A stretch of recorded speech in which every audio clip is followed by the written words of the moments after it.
What if a small act of kindness, something you did every day, without thinking, was actually a test? A test that could change your entire life? What if every good thing you ever did was being watched, remembered?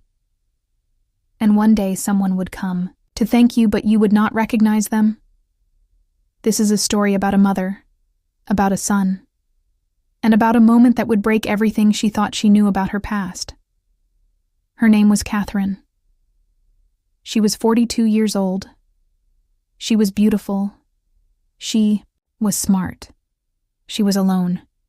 She had everything a person could want in the world: a big house, an expensive car, a company that made her very rich.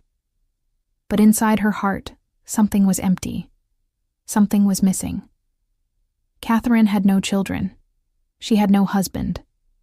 She had no family that was close to her. People saw her at work. She was powerful.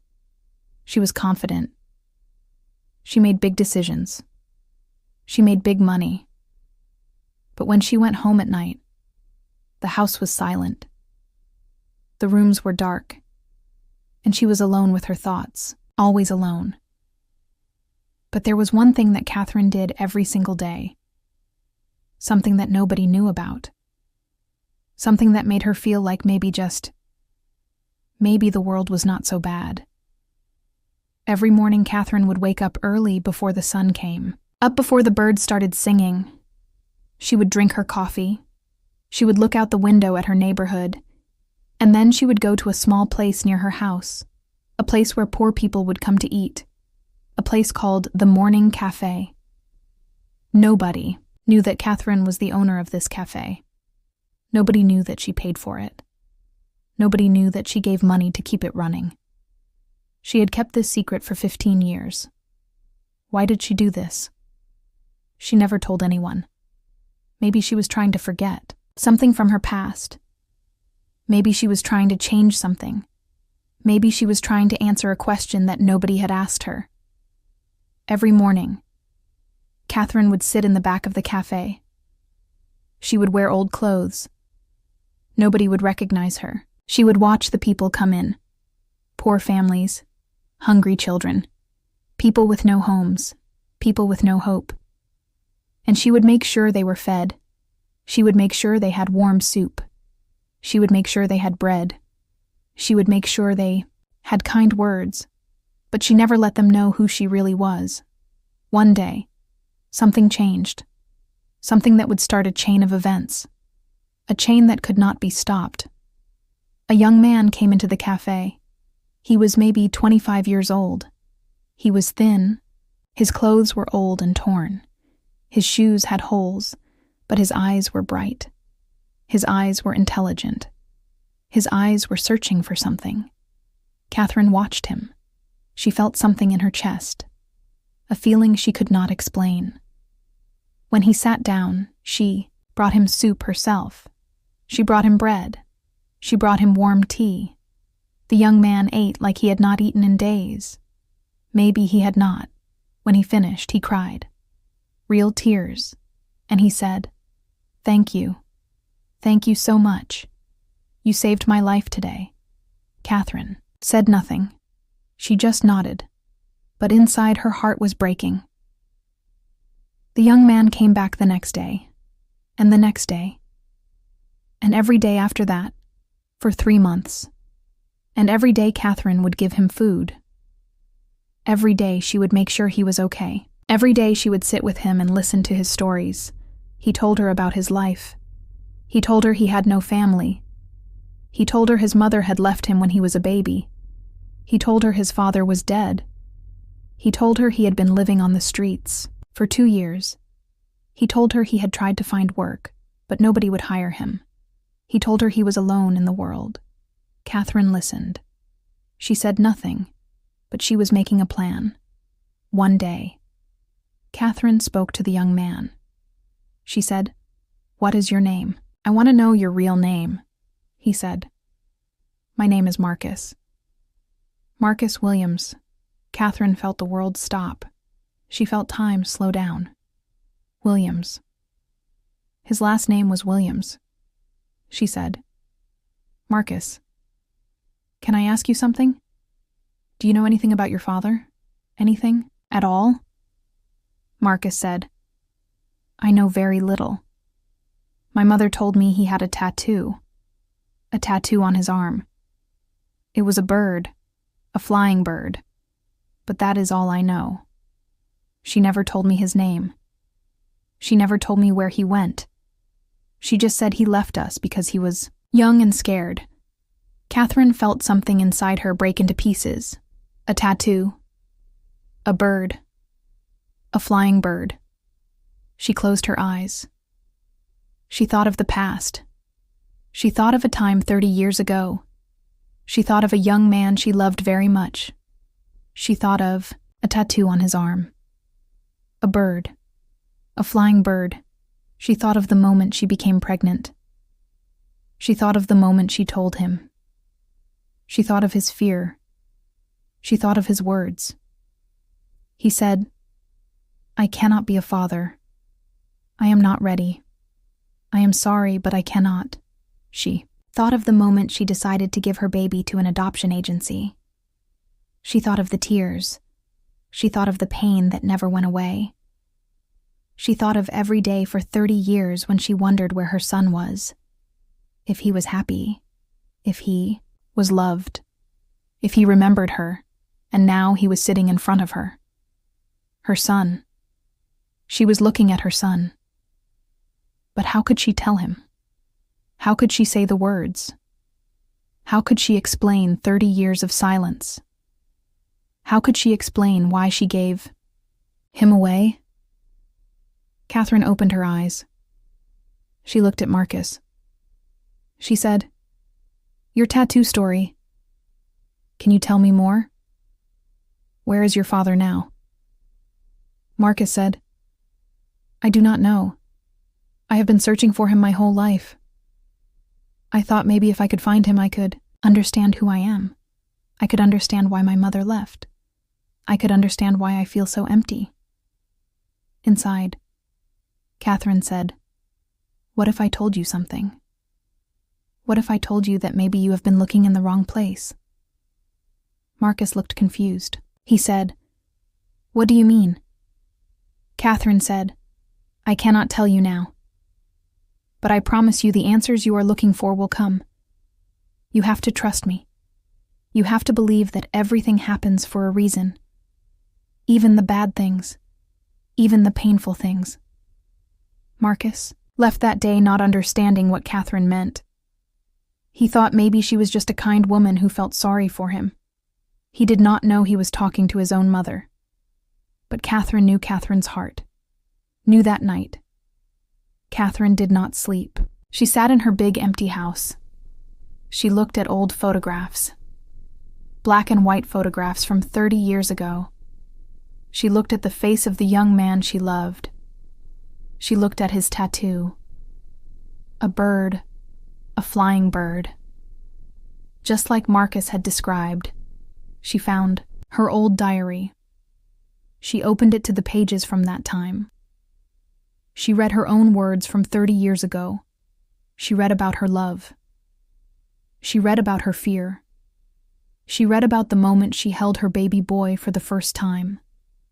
She read about the moment she said goodbye. The words were still there. The pain was still there. The love was still there. And now her son was alive. Her son was out there.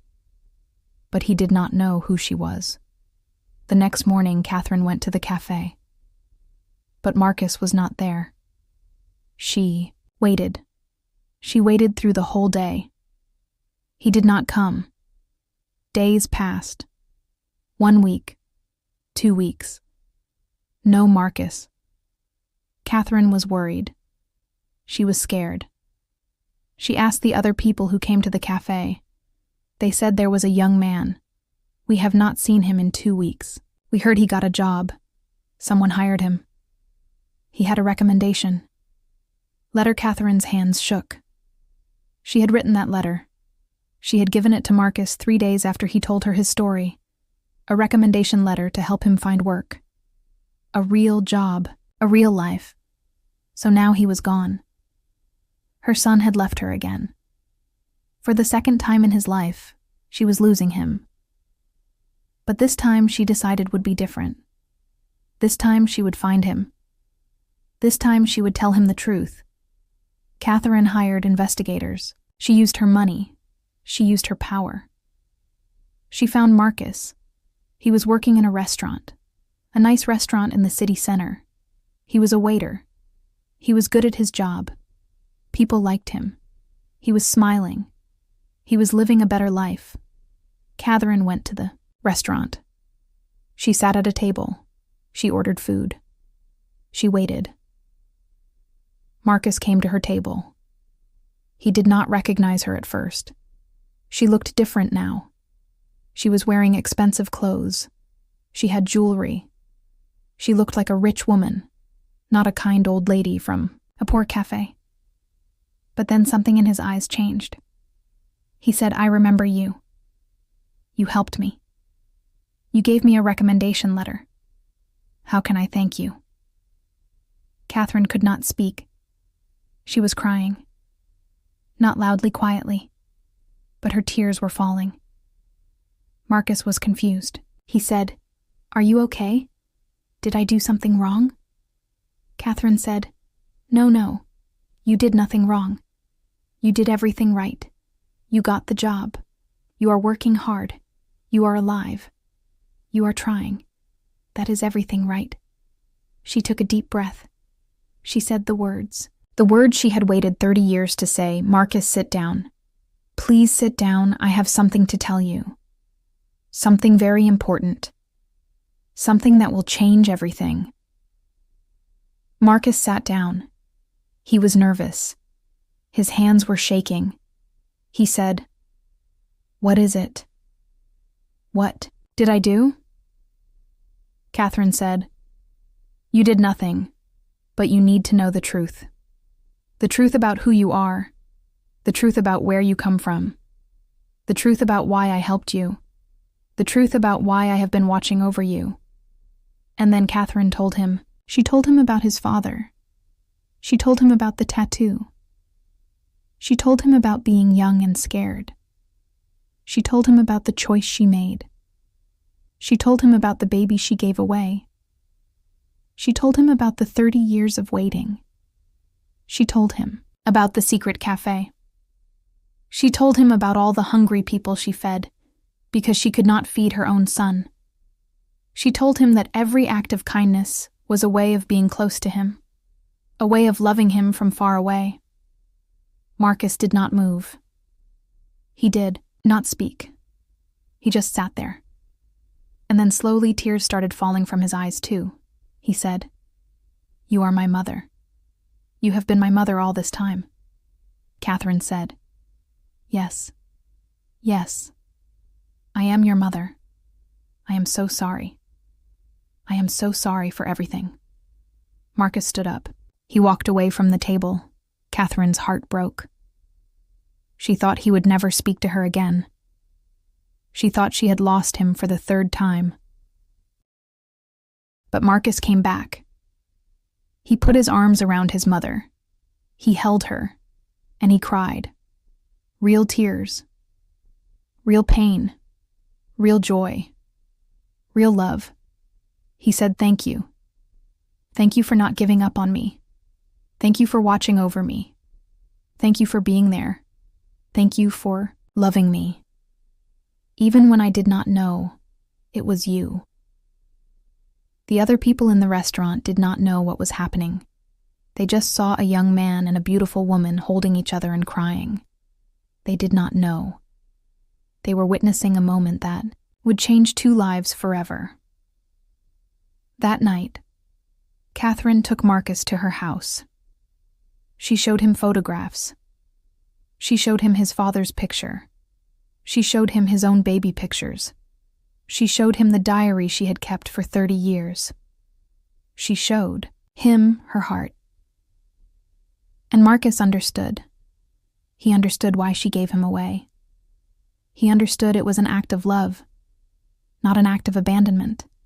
He understood that sometimes the bravest thing a mother can do is let her child go, so that her child can have a better life.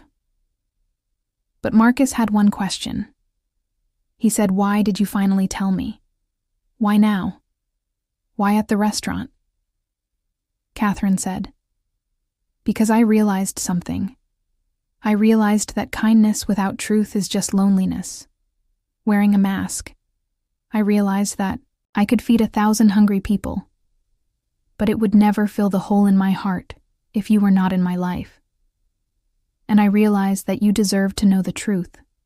You deserved to know that you were loved, that you were wanted, that you mattered." They decided to build a new life together. Catherine closed her big empty house. She and Marcus moved into a smaller house.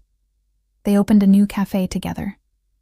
A cafe where people who had lost their families could find hope. A cafe where people who were alone could find love.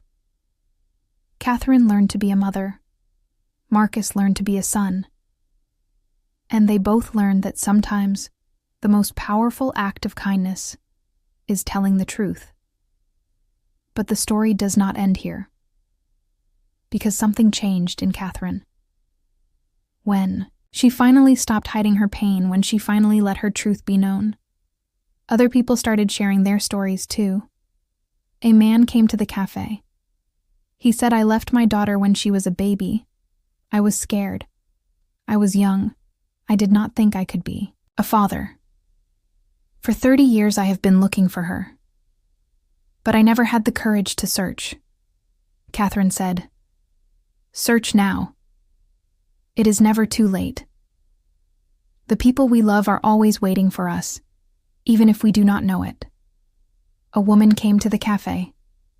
She said, "I gave my baby to an adoption agency 30 years ago. Every day since I have wondered where he is. Every day I have been afraid that he hates me." Catherine said, "He does not hate you. He is waiting for you to find him.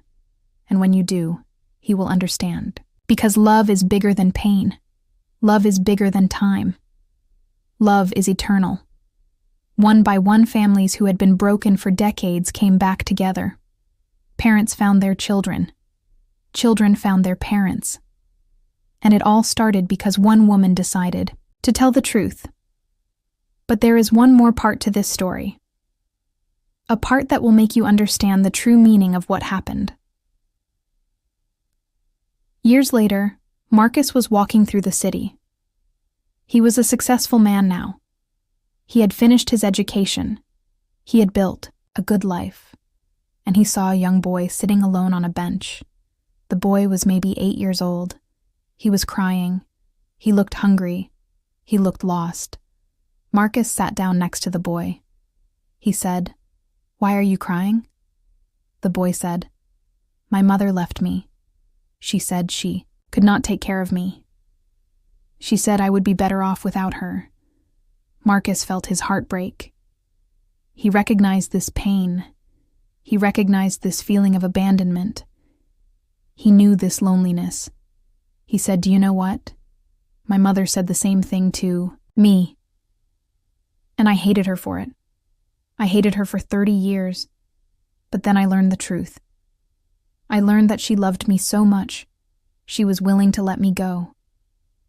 And that is the greatest love of all," the boy said. "Do you think my mother will come back?" Marcus said, "I do not know. But I know that if you wait, if you keep your heart open, if you believe in love, then one day she will find you, or you will find her. Because that is what love does. Love never gives up. Love always finds a way." The boy looked at Marcus. And somehow in that moment, the boy understood. The boy stopped crying, and the boy said, "Will you help me find her?" Marcus said, "Yes, I will help you find your mother, because my mother helped me find my life. And now it is my turn to help someone else find theirs." And so Marcus became a searcher. He helped people find their lost family members. He helped people tell their truths. He helped people understand that abandonment is not the opposite of love. Sometimes abandonment is love's greatest sacrifice. Catherine watched her son do this work. and she was so proud. She was so honored. She was so grateful. Because she realized something. She realized that the test she had been taking for 30 years was not a test at all. It was not a test of kindness. It was a test of truth. It was a test of whether she would have the courage to stop hiding, to stop running, to stop pretending that everything was okay when it was not. And when she finally passed that test, when she finally told the truth, everything changed. Not just for her, but for everyone around her. Because kindness without truth is just performance. Kindness without truth is just a lie, wearing a pretty face. But kindness with truth is transformation. Kindness with truth is healing. Kindness with truth is love. So what if a small act of kindness was actually a test? What if that test was not about how much you could give, but about how honest you could be? What if the greatest gift you could give to the world is not your money, not your time, but your truth? This is what Catherine learned. This is what Marcus learned. And this is what they both spent the rest of their lives teaching others. The cafe is still there today, still feeding hungry people, still opening doors for lost souls, still spreading the message that it is never too late. It is never too late to tell the truth. It is never too late to find your family. It is never too late to come home. Because home is not a place. Home is a person who sees you. Home is a person who knows you. Home is a person who loves you. And Catherine finally understood that she had always been Marcus's home, and Marcus had always been Catherine's home. They just had to find their way back to each other. And in the end, that is what made all the difference.